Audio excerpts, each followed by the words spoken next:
on est champion après 10 ans et non pas après 3 ans de professionnel. C'est après 10 ans, lorsqu'on a tenu pendant 10 ans le coup contre tout le monde et qu'on a gagné de nombreuses victoires, qu'on voulait en a gagné, qu'on peut dire qu'on est un grand champion. Enfin, c'est pas maintenant qu'on peut dire que je suis un grand champion. Vous n'avez que 23 ans. Oui. Vous aurez 23 ans Mois de juin. dans un mois, 2 mois. Est-ce que le fait d'occuper la une des journaux presque tous les jours, d'être l'objet de discussions, de vivre dans un pays où le cyclisme est roi, est-ce que c'est difficile à supporter pour un homme de 23 ans? Mais écoutez, ça fait quand même toujours un petit peu peur car évidemment c'est premièrement une grande satisfaction de voir qu'on est apprécié comme ça par le public et tout ça, mais de l'autre côté on a toujours peur que ça ne dure pas et de ce fait on est toujours un peu inquiet, surtout au début de saison lorsque la nouvelle saison recommence, c'est toujours comme quelque chose de nouveau, alors on attend avec impatience les premières victoires. Ouais. Et de ce fait, c'est toujours comme un peu d'inquiétude au début de saison. C'est dur, ça, c'est lassant, c'est dur. Est-ce que ça devient presque obsédant, non?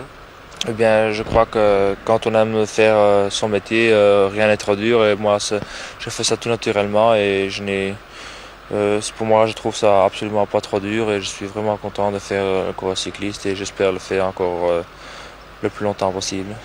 Sur un vélo, dans une course comme ici, sur le Tour de Romandie, question un petit peu classique, stupide, à quoi pensez-vous? Eh bien, on pense évidemment à la course en premier lieu et on pense être dans les bonnes échappées, de faire attention, il faut être attentif aux choses et puis on pense aussi à la victoire, quoi. Essayer de remporter une victoire, ça fait toujours plaisir pour soi-même premièrement et puis pour ses patrons et tout ça quand même, c'est eux qui nous payent, enfin, alors pour rendre une redevance à eux, quoi. Alors on fait le maximum pour essayer de remporter le plus de victoires possible. Ouais.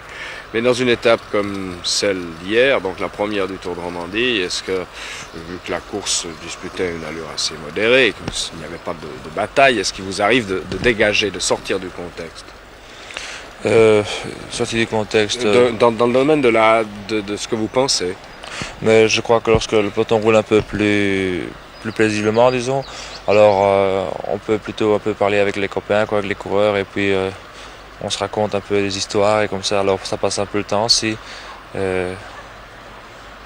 Pas par ça, je sais pas. Faut pas trop penser à la maison non plus, parce qu'alors on attrape envie de rentrer, et ça c'est pas bon pour le coureur non plus.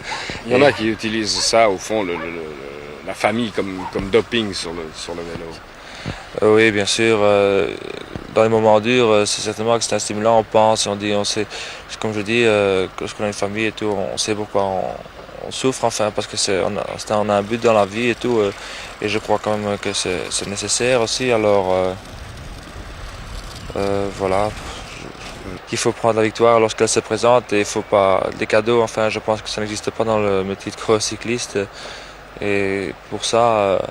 Si j'étais bien préparé autour de Sardaigne et tout, les autres en étaient moins, il fallait en profiter parce que par la suite, vous avez bien vu, j'ai eu des pépins, tout ça, alors les autres, ils n'attendent non plus pas, lorsqu'on marche bien, ils n'attendent pas pour démarrer non plus et comme ça c'est un peu chacun son tour, quoi. Ouais. C'est un peu le côté ingrat, enfin, du sport cycliste, quoi. Vous pensez être orgueilleux, Mais je pense pas que je suis orgueilleux, mais peut-être bien sur le vélo qu'on est un peu égoïste à ce moment-là parce qu'on veut vraiment la victoire. À ce moment-là, on peut dire qu'on est égoïste, mais je pense pas que je sois orgueilleux. Et, je reste le plus simple possible car pour moi, je ne vois pas pourquoi je devrais changer. On m'a pas élevé comme ça et j'essaye d'être le plus correct possible envers tout le monde et de satisfaire le plus de monde possible. Évidemment, je sais que parfois c'est pas tout à fait facile, mais pour moi non plus et je crois que comme ça, je fais quand même mon possible pour tout, quoi. Encore une petite chose, vous êtes flamand d'origine? Eh bien, disons que mes parents sont d'origine flamande, mais que moi j'étais à l'école, enfin en section française et disons que je suis un bon bilingue, quoi. Ouais, vous êtes en quelque sorte un exemple pour la Belgique, un exemple qu'on pourrait suivre. Ben, oui, parce que vraiment je trouve ces questions linguistiques dommage, surtout dans un pays comme la Belgique qui n'est déjà pas très grand, les gens veulent encore se disputer pour des questions linguistiques. Je pense que c'est dommage et j'espère que ça sera vite rétabli car je trouve ça tellement idiot.